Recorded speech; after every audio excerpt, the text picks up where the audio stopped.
Et je me suis posé des questions. Pourquoi Jésus aimait-il Jean plus que les autres apôtres? Et je pense que le Saint-Esprit m'a aidé en m'accordant une réponse. C'était à cause de son cœur.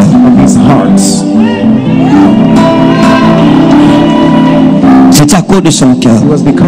C'était à cause de la façon dont il aimait Jésus-Christ. Il l'aimait plus que les autres. Son cœur était plus proche du Seigneur plus que les autres. Et j'ai remarqué une chose dans la Bible, et je voulais souvent partager. La manière dont tu aimes Dieu déterminera la passion avec laquelle Dieu se révélera aussi à toi. Tu tombes amoureux de lui, il tombe aussi amoureux de toi. Et vous serez mesuré avec la mesure dont vous vous serez servi. Donc Dieu s'ouvre à nous au même niveau que nous nous ouvrons à lui. Il dit, vous m'appellerez, dit, vous me chercherez et vous me trouverez si vous me cherchez de tout votre cœur. Vous m'appellerez et je répondrai, me voici. Donc Dieu se révèle à ceux qui le cherchent. Si vous cherchez Dieu sincèrement, vous le trouverez. Si vous cherchez Dieu sans le trouver, quelque chose ne marche pas bien dans votre cœur. Il y a quelque chose qui ne va pas. Parce que Dieu ne se cache pas devant ceux qui le cherchent d'un cœur vrai et sincère. De l'apôtre Jean aimait Jésus de manière spéciale. Aussi, une portion spéciale a été donnée à Jean. Souvenez-vous de Marie, la prostituée. Elle a reçu une portion spécifique et spéciale parce que sa façon d'aimer Christ était supérieure à celle des apôtres et des autres. Aussi, Jésus l'a aimé spécialement. Donc, qu'est-ce que je veux dire? Lorsque vous remarquez que Dieu fait des grâces, des faveurs spéciales à une personne, n'allez pas réfléchir de midi à 14 heures. Comprenez que cette personne aime dans son cœur, dans le secret de son cœur, Jésus-Christ de manière spéciale. Je raconte souvent l'histoire. Un homme de Dieu m'a appelé un jour. Il m'a dit, mon frère, respect. J'ai dit pourquoi? Il dit, je suis allé me plaindre devant Dieu. J'ai dit à Dieu pourquoi? Ferdinand, lui, il est venu après nous dans le ministère. Mais il a des grâces que tu lui donnes qu'on n'a pas. Il me dit, tu sais ce que le Seigneur m'a répondu? J'ai dit non, c'est un prophète respectable. Il m'a dit, le Seigneur m'a posé une question. Est-ce que tu peux boire à la coupe de souffrance qu'il a bu en mon nom sans devenir infidèle? Il dit que le Seigneur lui a dit, tu ne peux pas supporter ce qu'il a supporté. Mes amis, j'ai vécu ces choses. Ce n'est pas tout le monde, ce n'est pas une histoire de parler ou de bavardage ou bien de débats humains. Ce n'est pas tout le monde, ce n'est pas tous les chrétiens ici même dans la salle. C'est pas tout. Écoutez, l'amour de Dieu est éprouvé par les épreuves. Quiconque dit je t'aime Jésus, prépare-toi, un jour Dieu va t'envoyer à Patmos. Et c'est là qu'il va savoir si tu l'aimes vraiment ou si tu ne l'aimes pas. Ce n'est pas une histoire de débat avec les hommes. Mon alliance avec Jésus-Christ n'a pas commencé ici. Et je dis toujours, les choses que j'ai endurées, beaucoup ne vont pas endurer ça. Beaucoup. Quand je suis arrivé à Yaoundé ici, je dormais sur les vérandas des gens. Et j'étais fidèle dans mes jours de prière, dans mes jours de jeûne. Vous imaginez, vous servez Dieu, vous manquez de tout. Je passais des longs mois, je ne dis pas sans manger, je dis sans sentir l'odeur d'une nourriture préparée. Je ne cherchais même plus à manger, je savais que c'est impossible. Mais je suis resté loyal et fidèle à ma foi, à la persévérance en Jésus. Quand mon père, mon géniteur m'a dit de choisir entre Jésus et Mohamed, j'ai choisi sans hésiter. Pourquoi? Parce que à cet âge que j'avais, je savais qu'en suivant Jésus c'est la souffrance, parce que mon père me donnait tout et Jésus c'était l'inconnu. C'était une aventure nouvelle, mais je n'ai pas réfléchi de midi à 14h. Je lui ai dit je choisis Jésus et il m'a dit ramasse tes choses et va suivre Jésus. Il m'a donné 6 000. Mon propre père, il m'a chassé pour Christ et je suis parti souffrir. Je n'ai pas connu le bonheur quand dit que vous êtes entouré, vous avez une aide de destinée. Jusqu'à ce que je commence le ministère, la plus grosse somme d'argent que j'ai reçue dans ma main qui m'appartenait, c'était 50 000. C'est le nom de Jean Douala qui m'avait donné ça. Le prophète Samuel Tato, que Dieu le bénisse. Il ne faut jamais oublier un bienfait. C'est lui qui m'avait donné 50 000 pour m'aider à faire un documentaire sur l'islamologie. Jamais. Non. Mais je n'avais jamais pensé renoncer à Christ. Je suis resté ferme. À Douala, je dormais dehors. On passait des jours et des jours sans manger. Je n'ai jamais pensé que je peux abandonner Jésus. Combien d'enfants de Dieu ont rétrogradé à cause des moments difficiles? Ils ont abandonné Christ, ils ont tout laissé. Ils sont retournés dans le monde, chercher la facilité. Combien? On a été insulté, moqué. Voici maman, on habite quelque part, même dans l'église, on nous chasse comme des malpropres. On est errant, ça et là. Elle habitait chez sa grande soeur, sa grande soeur qui n'est plus là, qui l'a maltraité sous mes yeux. J'étais impuissant. Tu vois comment on maltraite ta mère? Pour lui donner la nourriture, on l'insulte. Parfois on prépare, elle ne mange pas. Toi tu es son fils. La douleur que ça engendre dans votre cœur, c'est sérieux mes amis. Aujourd'hui sa grande soeur est où? Elle est morte. Elle est partie sans le couscous là, sans la sauce là, elle a laissé tout ça. Ça montre que la vie ici c'est zéro mes amis. Soyons conscients qu'un jour on va partir. Comme les autres partent, tu vois, un jour c'est toi qui vas partir, les autres vont se voir. Sois conscient de ces choses et ne joue pas avec Christ.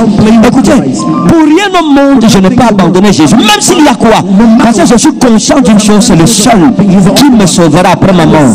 Et l'après-mort c'est important pour moi. C'est très important.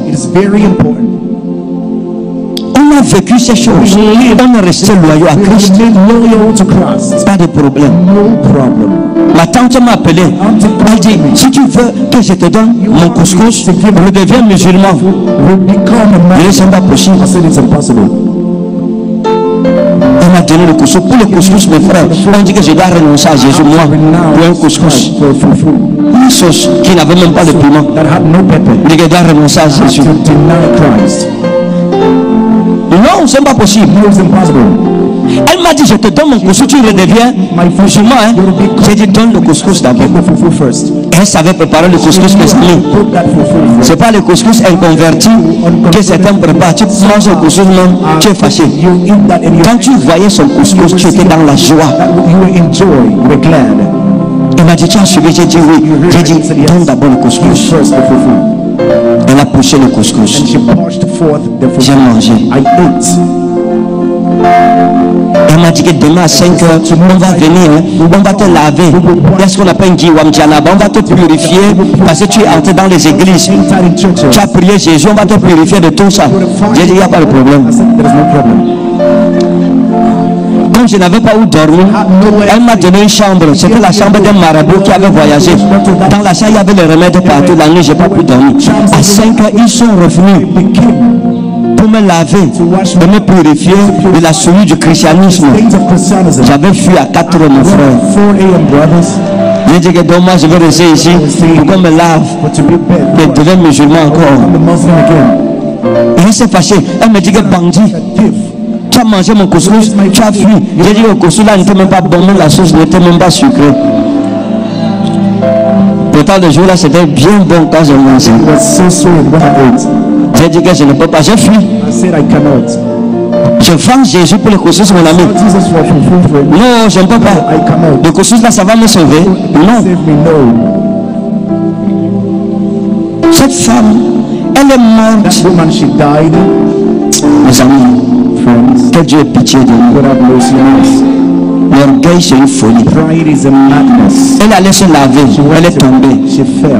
Elle a dedans la douche, elle est morte. C'est fini. Mon père qui m'a chassé, il est aujourd'hui. Il est parti. La vie, c'est zéro. La vie.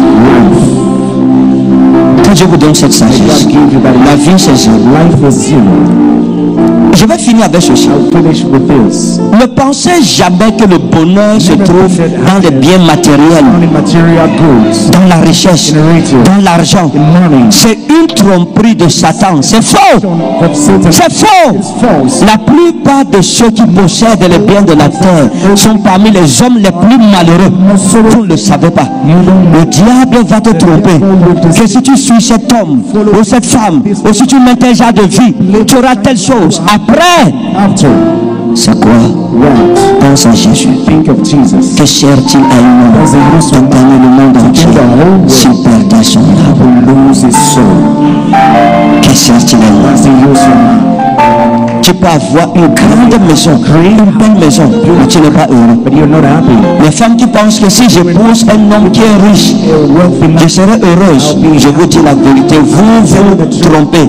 La plupart des couples heureux même sont les couples qui n'ont pas le bien matériel. Non, je parle à quelqu'un.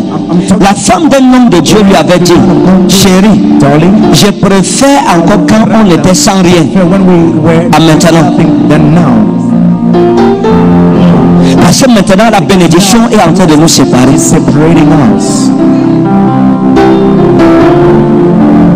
Quand tu auras une grosse maison, tu te rendras compte qu'elle ne va pas résoudre tes problèmes essentiels. Tu diras, oh, si Dieu me donne un mari, je serai heureuse. Quand Dieu te donnera un mari, tu te rendras compte que tu seras malheureuse parce que tu n'as pas encore couché. Et quand tu vas coucher, tu te rendras compte que tu n'es pas encore heureuse parce que tu croyais que ça allait être un garçon. Quand tu auras le garçon, tu vas te rendre compte que tu seras heureuse tant que tu n'as pas assuré au moins la première pension de ton enfant. Quand l'enfant, tu auras la première pension, tu vas dire, ah, je serai heureuse quand mon enfant aura la licence. L'enfant aura la licence, tu seras malheureuse parce qu'il n'a pas le travail. Quand il aura le travail, tu seras malheureuse parce qu'il ne pense pas à toi.